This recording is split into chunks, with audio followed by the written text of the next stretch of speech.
Si Doni ngomong, makasih ya mbak, udah kasih nomor HP. Boleh mbak, kapan-kapan saya main ke rumah mbak? Boleh, kalau mau mas mau main ke rumah saya. Oh ya udah, terima kasih ya mbak, sampai ketemu lagi ya mbak, kata si Doni. Penuh dengan rasa semangat, dia naik motor penuh dengan riang, seakan-akan rasa sakit hati yang dia rasakan hilang begitu saja karena berjumpa seorang cewek yang cantik tersebut. Dia berjalan, setelah ia keluar dari gang, dia merasa agak merinding dan kebingungan. Ini ada apa nih kok merinding banget? Terus ia menoleh ke belakang, ternyata tolaku utama tumrape wong tanah Jawi, wong agung ing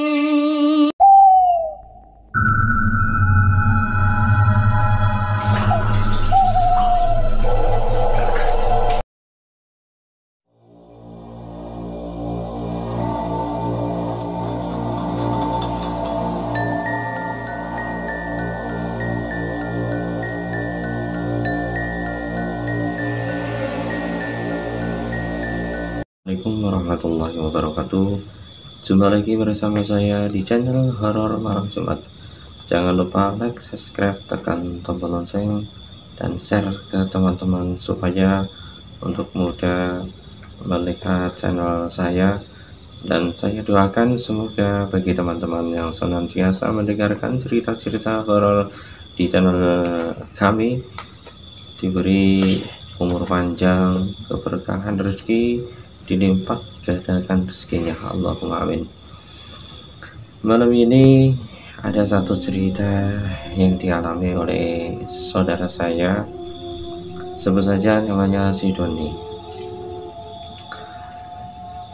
yang dimana ia dibonceng seorang cewek cantik yang berujung dengan kesedihan. Untuk mendengarkan selanjutnya supaya tidak penasaran dengan cerita-cerita ini, mari kita simak bersama-sama cerita tentang si Doni. Si Doni merupakan karyawan konveksi yang dimana sehari-harinya ia bekerja sebagai penjahit jin. Si Doni menjalin kasih dengan seorang cewek cantik yang bernama Sirina. Yang Doni mempunyai teman akrab sekali, sebut saja namanya Roni. Si Doni dan si Roni merupakan teman yang begitu akrab, saking akrabnya bagikan saudara. Kemanapun ia pergi selalu bersama si Roni. Ketika ia apel sama si Roni, mengapel cewek yang bernama Rina, si Doni merasa agak curiga dengan si Roni. Si Doni menjalin kasih dengan si Rina udah agak lama, sekitar ada 1 tahunan lebih. Ya udah begitu rekat, namun belum juga ada kejelasan untuk kepastian ke jenjang berikutnya. Selama ia menjalin kasih aman-aman saja. Ketika sudah mendekati 1,5 tahun, si Doni ini merasa agak beda dengan sifatnya si Rina, agak menjauh dengan si Doni. Setelah ditelusuri sedikit demi sedikit, ternyata si Rina itu berbaring kasih dengan si Roni, sehingga si Doni ini merasa kecewa yang sangat mendalam, merasa tersakiti. Ternyata teman dekatnya sendiri menjadi mencuri kasih. Dia mencuri kasih lebih mudahnya menjadi musuh dalam selimut. Ketika ia dirundung dengan kesusahan dan kesedihan yang amat dalam dan kekecewaan yang sangat begitu dalam, si Doni ini berangkat kerja tidak begitu konsren dan bekerja pun tidak begitu semangat. Padahal sang bos konveksi menyuruh seluruh karyawan untuk kerja lembur. Ia penuh dengan rasa paksa, ia pun ikut lembur seperti teman-temannya yang lain, walaupun hasil kerjanya tidak maksimal. Pada saat itu semua karyawan disuruh pulang sampai jam 11 malam. Waktu itu hujan begitu lebat. Semua karyawan pun banyak yang menunggu hujan berhenti. Si Doni pun ikut seperti teman-temannya karena ia tak membawa jas hujan. Ketika menginjak jam 12 malam, hujan udah begitu agak reda, hanya gerimis-gerimis sedikit. Si Doni berniatan untuk pulang ke rumah. Dia mengambil motor, terus tancap gas menuju arah pulang dengan pelan-pelan. Sesampainya di tengah-tengah perjalanan, si Doni melihat ada sosok cewek cantik yang melambai-lambai tangan, seakan-akan ia ingin membonceng si Doni. Si Doni merasa agak senang sambil berkata-kata dengan dirinya sendiri, wah, kebetulan nih hatiku masih sedih bertemu seorang cewek cantik. Wah, lumayan untuk hiburan hati ini ya. Dia tanpa berpikir yang begitu panjang menghampiri si cewek yang mengambil-ambilkan tangan. Lalu ia berkata sama si cewek, ada apa mbak? Lalu si cewek tersebut ngomong, mas, aku mau minta tolong mas, saya bekerja di angkringan situ mas, mau pulang motornya nggak ada, aku boleh bonceng mas, aku minta tolong anterin ke rumah saya ya mas, please mas, saya takut karena udah malam, kata si cewek. Si Doni penuh rasa semangat, ya udah mbak, sini bonceng aja, saya anter. Emang rumah mbak di mana? Di sana ndak begitu jauh kok ya. Kemudian si cewek tersebut dibonceng. Ia berjalan pun nggak begitu cepat, ia berjalan begitu lambat dengan berbincang-bincang dengan si cewek tersebut. Si Doni ngomong gini, mbak, kamu kok pulang sendirian di tengah malam begini, apa mbak ndak takut? Udah biasa kok mas, biasanya saya naik motor sendiri, kebetulan motor saya itu tadi mogok nggak bisa jalan, lalu saya tinggal di tetangga sana. Oh gitu ya, emang ndak minta dijemput sama keluarga? Kata si Doni. Ndak, keluarga saya itu ndak ada, aku hanya sendirian dan tinggal dengan seorang ibu, kata si cewek. Nah, tanpa disadari ia berjalan sambil asik ngobrol. Tanpa terasa si cewek tersebut menepuk pundak si Doni. Mas, sini mas, rumah saya sini mas. Oh sini ya mbak, ya itu masuk gang ke situ ndak jauh, nanti kalau rumah yang nomor 3 itu rumah saya. Kemudian dia masuk gang menuju ke rumah si cewek tersebut. Setelah ia masuk gang, terus si cewek itu ngomong, "Ini mas, rumah saya mas." Si Doni penuh dengan rasa kejut sambil bertanya-tanya dengan dirinya sendiri, "Loh, rumahnya begitu mewah indah begini kok kerjanya kok di angkringannya, apa tidak salah?" Gitu kata si Doni. Lalu ia terpaksa ngomong sama si cewek tersebut, "Mbak, kamu ini bener rumah mbak ya?" "Iya bener ini." "Loh kok mewah banget ya mbak? Aku ngira ndak rumah mbak ndak seperti ini." "Ah ini alhamdulillah ini tinggalan orang tua mas." "Oh ya ya ya ya, ya udah kalau gitu aku terima kasih banget ya mas, udah diantar sampai rumah." "Ya sama-sama mbak." Gitu. Kemudian si Doni berbalik menuju arah pulang. Ia berjalan naik motor dengan santai dan merasa bahagia sambil bertanya-tanya penuh dengan rasa harap.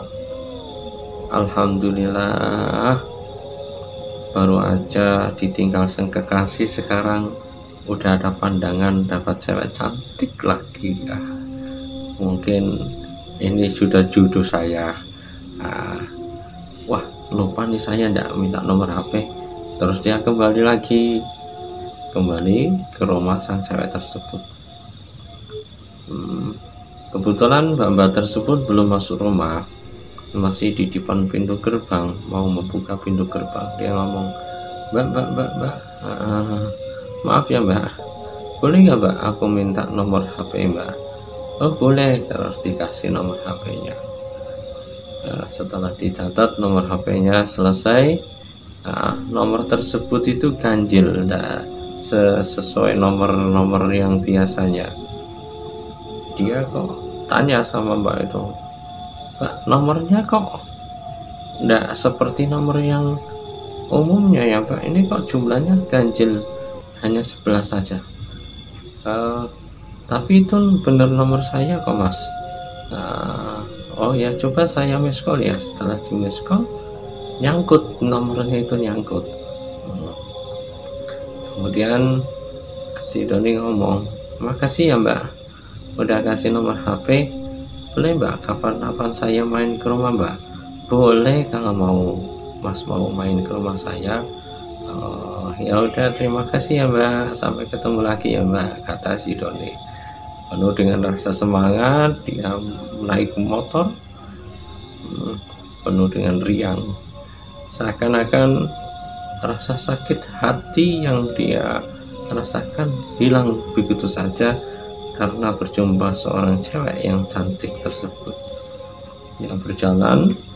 Setelah ia keluar dari gang, dia merasa agak merinding dan kebingungan. Ini ada apa nih kok merinding banget? Terus ia menoleh ke belakang, ternyata kampung yang begitu besar tadinya kelihatan nampak begitu besar dan rumah-rumah yang begitu megah berubah menjadi kuburan, sehingga ia agak kebingungan. Dia mengucak-ngucak matanya, apakah ini benar? Dia mandang lagi, yang terlihat hanya kuburan lagi. Terus dia ucap-ucap lagi, yang dia pandang hanyalah kuburan. Dia agak kebingungan. Kemudian motor tersebut dia tancap gas lagi, namun tidak bisa jalan. Motornya berhenti total dan ia merindingnya sangat-sangatlah tinggi. Gak lama kemudian ia mendengar suara teriakan,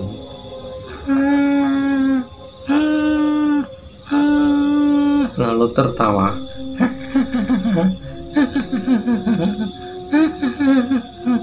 Si Doni ini ketakutan dan sangat-sangatlah ketakutan. Berusaha keras untuk menyalakan motor. Dia terus motor dinyalakan namun tidak bisa. Kemudian motor tersebut dia tuntun sekitar jarak 3 meter dari pintu gerbang masuk kuburan. Motor bisa dinyalakan. Penuh dengan rasa takut dia menancapkan gas begitu cepat. Tanpa terasa motor tersebut karena dia tidak begitu konsen masuk ke lubang selokan, sehingga si Doni itu terjatuh terkapar. Waduh, dan ia bangun, ya Allah, ini cobaan apa lagi nih ya Allah. Terus ya bangun, berusaha mengangkat motor yang masuk ke selokan. Ya angkat sebisa mungkin karena rasa takut yang begitu mendalam. Ya jalan, tancap gas lagi.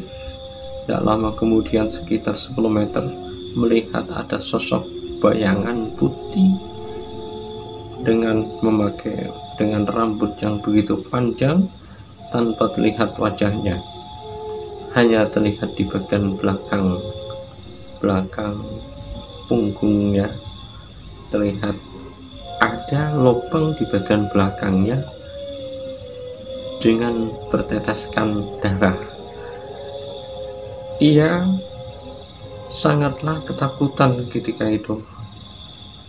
Kemudian ia berhenti sejenak sambil membaca doa semampu ia. Nggak lama kemudian makhluk tersebut hilang seketika. Ia menatap gas. Tubuh si Doni penuh dengan luka. Darah pun agak berkucuran karena ketika ia jatuh di selokan, bagian kakinya terkena aspal sehingga penuh dengan luka.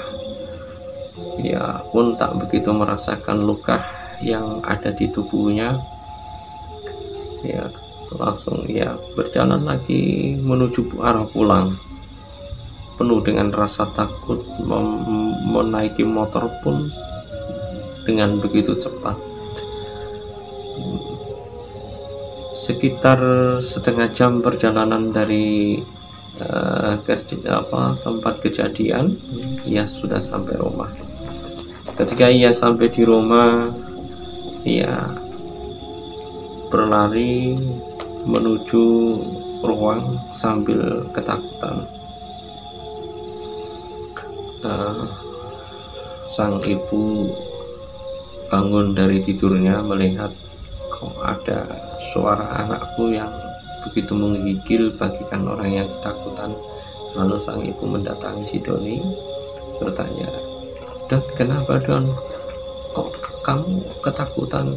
"Ya Bu, tadi saya apes Bu, pulang kerja ada sosok cewek cantik minta diboncengin, mau diantar ke rumahnya. Setelah saya antar ke rumahnya begitu nampak indah dan begitu besar. Lalu kemudian saya putar menuju arah pulang. Ternyata Bu, ketika saya menengok ke belakang, kampung tersebut bukanlah kampung yang nyata. Ternyata itu kuburan Bu." Wah. Lalu saya berusaha menancapkan gas, akan tetapi motor ini tidak bisa jalan Bu. Penuh dengan rasa takut saya berusaha sekuat mungkin.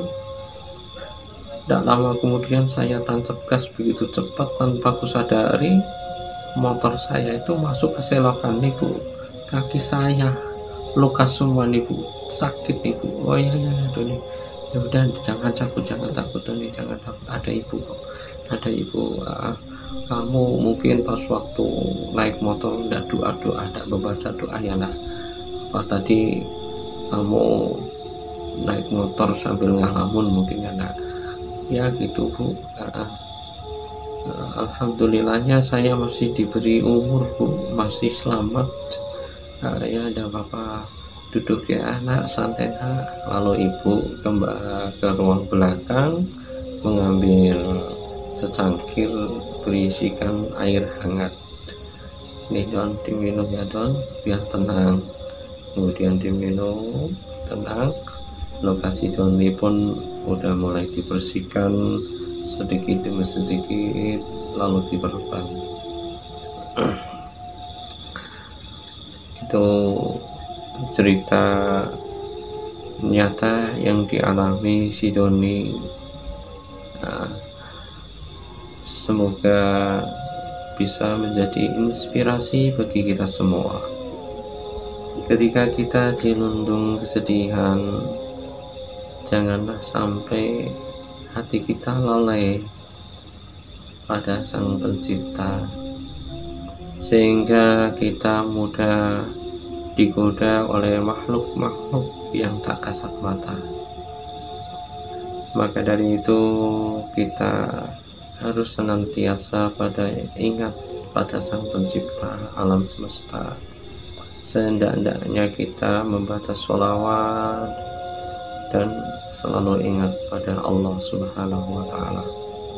Cukup sekian cerita ini, semoga bisa jadi inspirasi bagi kita semua.